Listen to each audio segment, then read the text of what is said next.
Hej alle sammen. Her kommer den anden episode af min farming let's play. Jeg kom til at lave en fejl i sidste episode. Jeg kom til at lade banen køre, så nu er jeg næsten færdig med at høste marken. Jeg skal bare lige sætte den her til at køre igen. Det fik jeg glemt. Skal jeg have mig-taskeren til at køre også.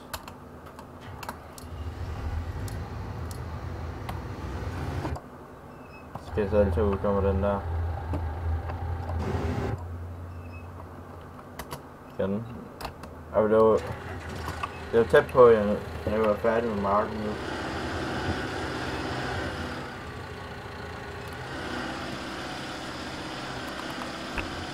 Det glæder jeg meget til at blive. Kan jeg nemlig begynde på, kan jeg nemlig tjene penge og finde en traktor.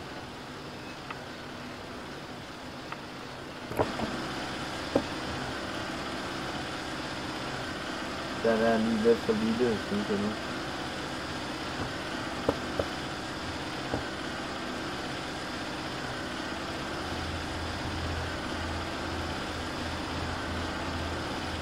Og ting kan jeg låne.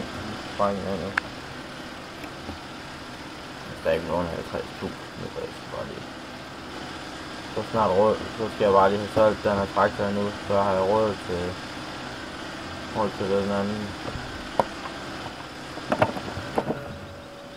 Så er vi nede til selv det her, så kan jeg opsætte traktoren.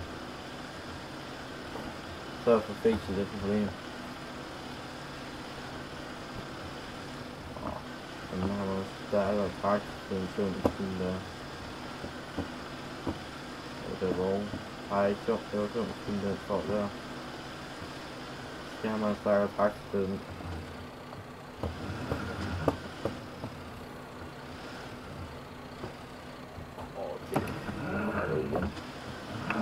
Jeg ved ikke om jeg vil holde den her videre.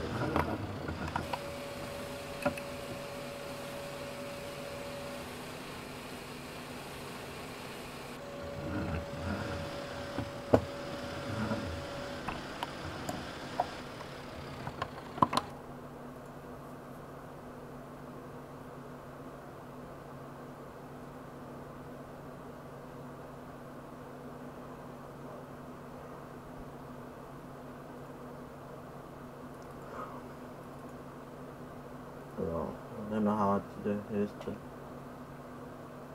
Ja. Den har 10 heste mere. Så shop.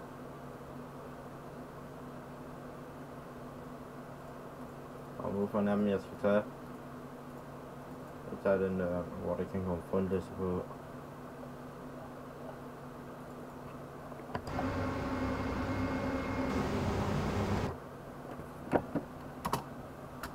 Jeg tror bare lige, jeg skal have frontlæse med nede af.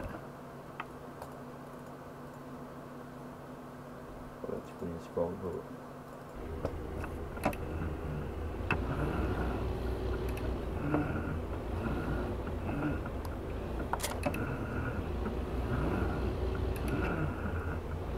Der er der en af mine yndlings, den der lige nu.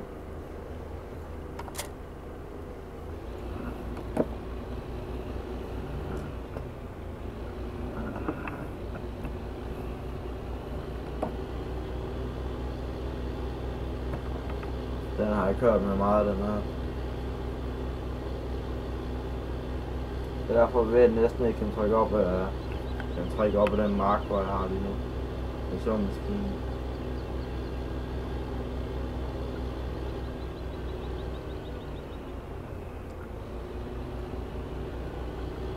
Jeg har mig en stærkere traktor, den t-shirt der.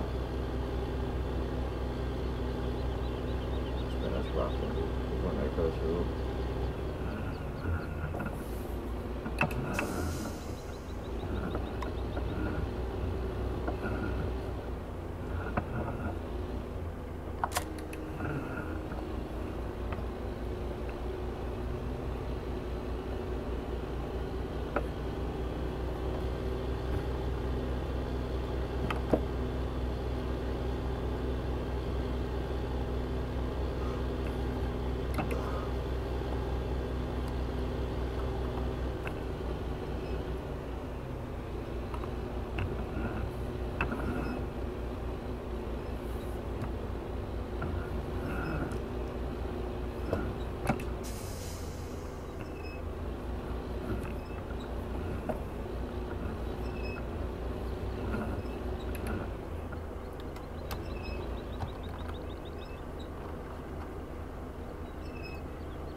Det er faktisk ikke, hvorfor jeg så ved igen. Gør ikke, eller jeg tager lige kanoler i stedet for. Skal jeg lige tage det om.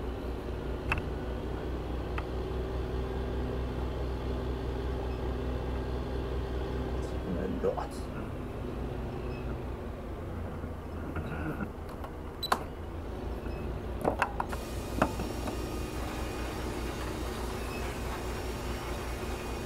Jeg tager det hele med der med hjørnet.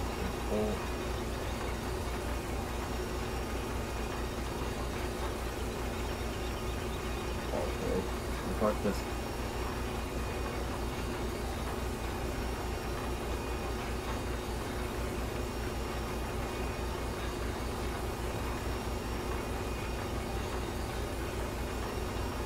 Nu er det gå ned i far og se om den overhovedet kan tage op. Fordi det var så før. Han gør 3 i, så jeg er virkelig stødt op.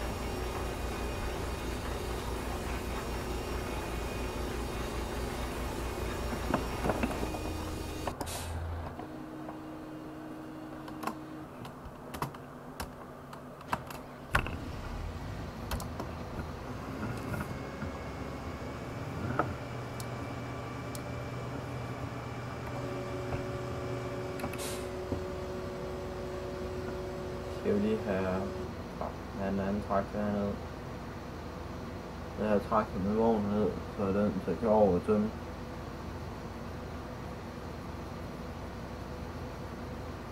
Så kan man sætte den til at køre. Så kan vi lave en rute, hvor der får den til at sælge alt kornet. Der er bedre end lige nu.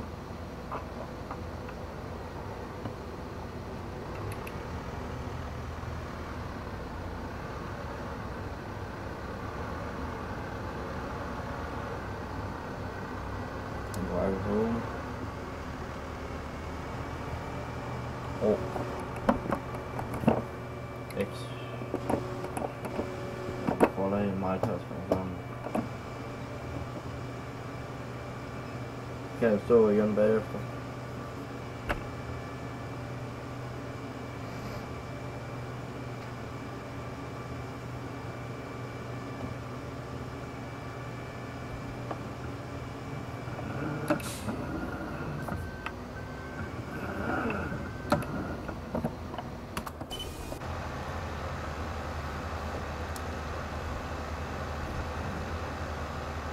Skal vi lige... Jo, vi laver en korsrute.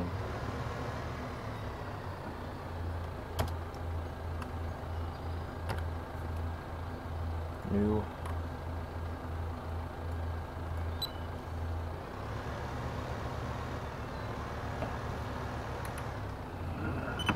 Skal lave sådan, at den passer væk til alle vogne. Begge vogne, hvor jeg har det nu. Se også. Det er sådan cirka lige her. Så. Stop.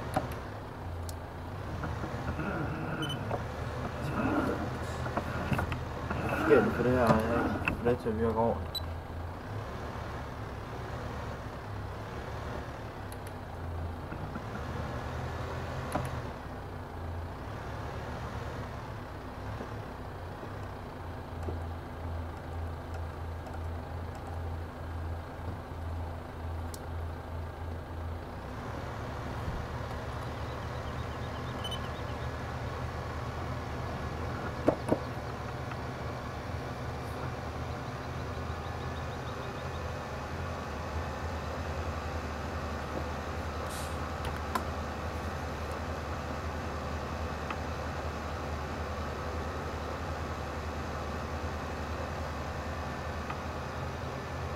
Det blev bare lidt med en lille vogn lige her i starten.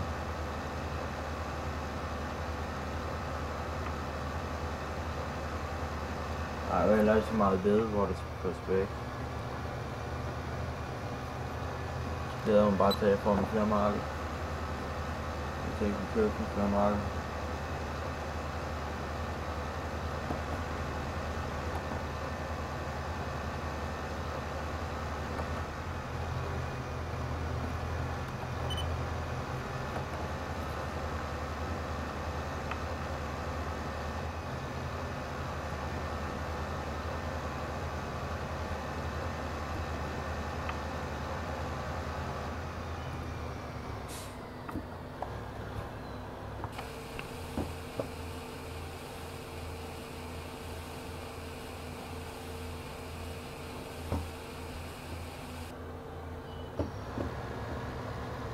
Videre.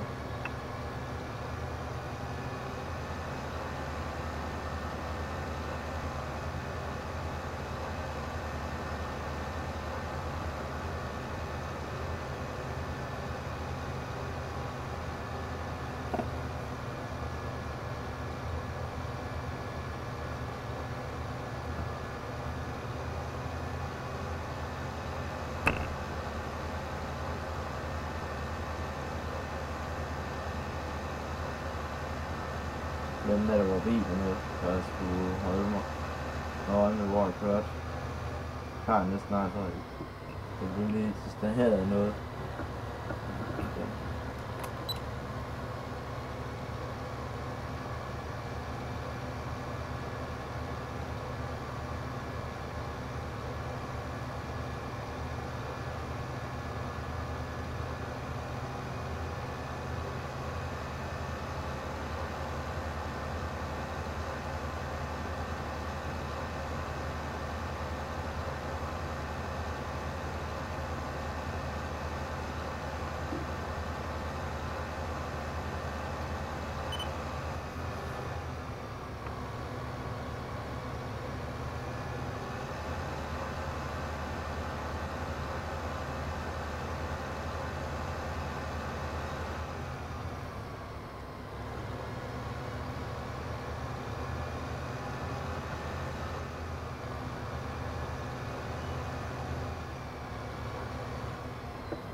Hvad skal den hedde?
Godt være, jeg bliver lidt langtrukken, det kører så over. Jeg ved ikke, hvad jeg skal gøre, men jeg kan ikke redigere i det.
Jeg kan se deroppe i hjørnet, hvad klokken den er, når jeg filmer det her.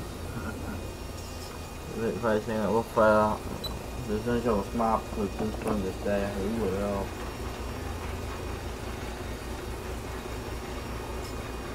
Det er bare ikke så smart nok til at filme, når jeg filmer.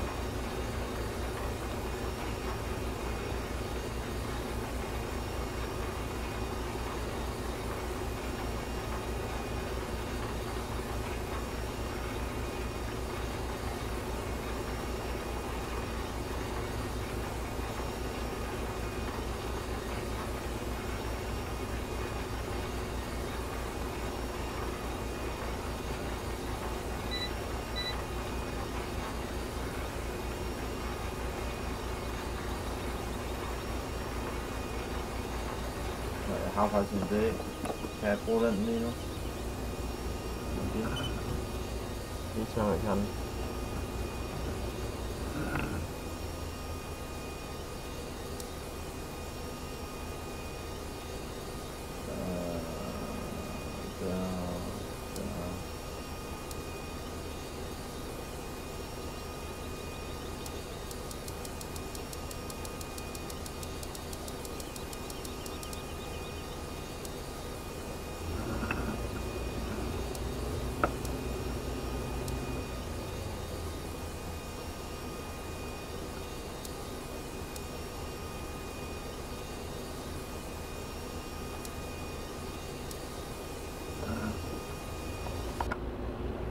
Skal I som det fungerer? Tank.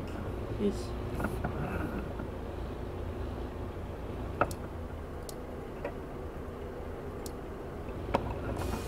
Ligesom jeg kan tage virkelig nu.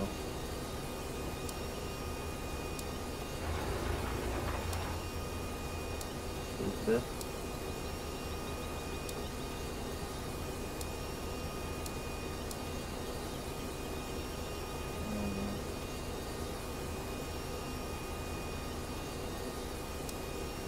Blomsten, det er ikke den rigtige moddet her.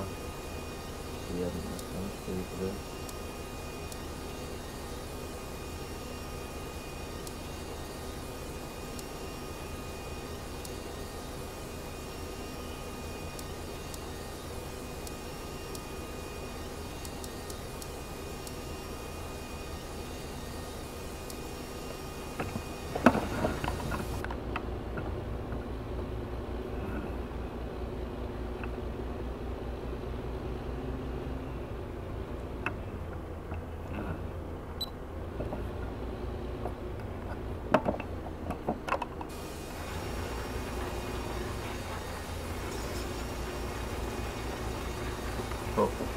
Jeg gider ikke køre selv, så må jeg se, hvad det går til senere. Nej.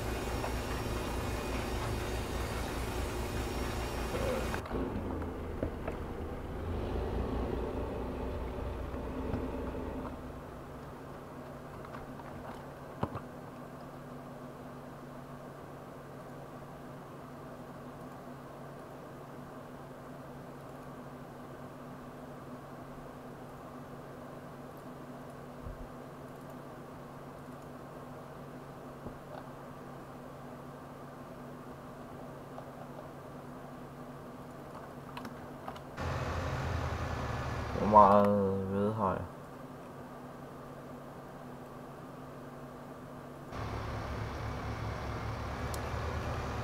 Jeg tror lige, at gøre noget her. Så få nogle flere penge hurtigt. Jeg smider bare lidt i der.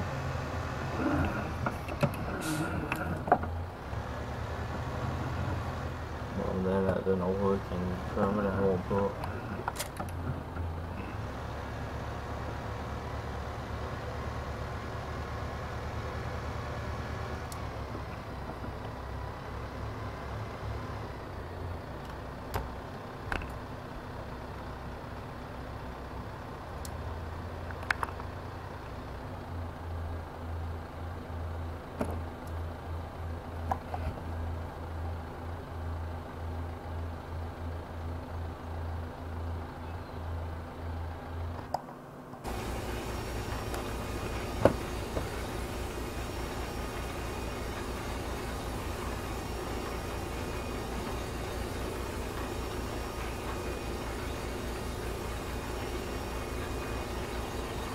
Jeg tror, jeg stopper, når den her dernede, så nogenlunde halvvejs på marken. Og jeg tror bare, jeg stopper nu, så den her mark jeg så til næste gang. Jeg følger lige den her lidt. Så stopper jeg filmen, når det er, jeg lige har fået noget dernede lige tømt.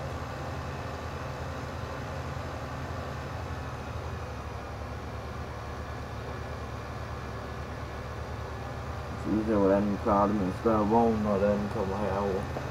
Så jeg kan i hvert fald godt trække det.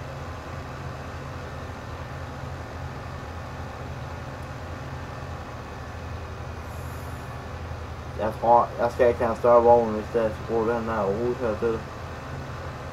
Jeg skal ikke have nogen større vogn. Det må lige gå under. Kan jeg godt bruge de her to vogne her, når jeg får for meget korn. Men når jeg får for meget korn, kan jeg godt bruge de her to vogne.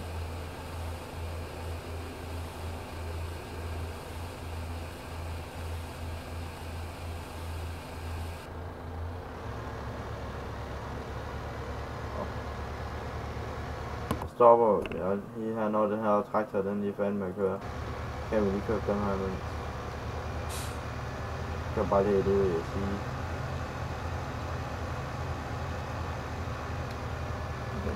Her over sige. Så har jeg 3 bihus. Jeg plejer altid at købe. Så når den her den er oppe på gården igen, så slutter jeg af for den her gang. Jeg vil lige se, hvordan det vender.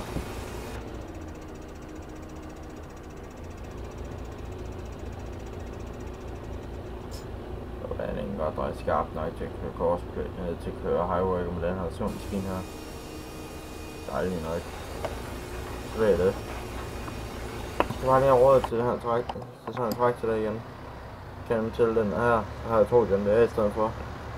Det var helst. To samme mærke.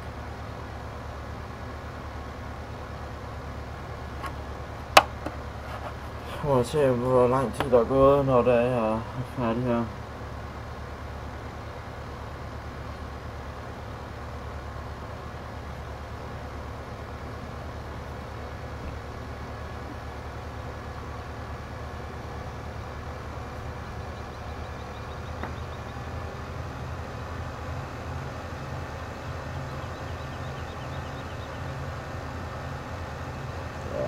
Den ser lidt lille ud.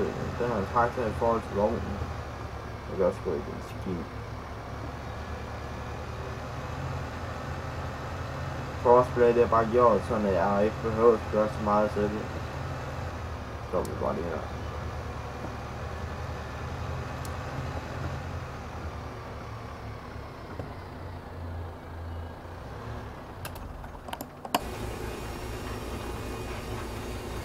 Vi ses, gutter. Så må I nyde resten af det næste episode, når den kommer. Vi ses. Hej hej.